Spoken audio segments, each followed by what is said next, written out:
Good morning. Welcome again to Morning Devotions. Thank you again so much for our time together. We're going to get back into Acts chapter 21 tonight and in all the services tomorrow as we begin to understand why Christianity moved from Israel and shifted its center, its core, to the 7 churches of Asia. An incredible, incredible study as we dig into the Word of God today. But right now, I want us to come back to 1 Thessalonians again.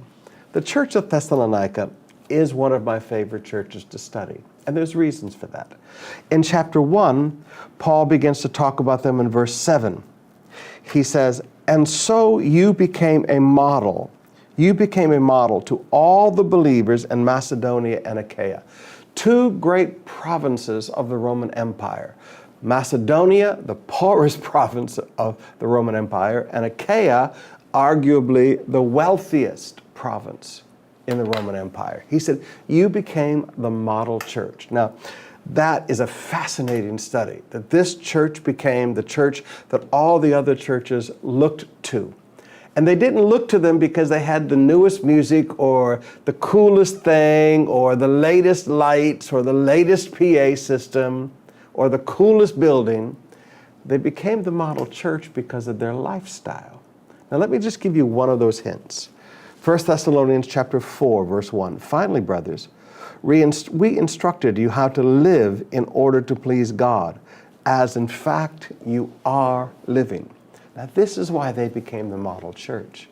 Not because they were the coolest and the hippest thing around. They became the model church because they not only learned, but they implemented what they learned, and they lived a life that was pleasing to God. They lived that sermon we preached about a few weeks ago when the musical was on, where we taught you how these are a people that made it their goal to please God. These are a people that learned how to please God. This is a church that lived a life. Their membership lived a life, not just their leaders, their membership lived a life that was pleasing to God. So all the other churches came to them. Not because of marketing, not because of Mr. Cool factor, the X factor.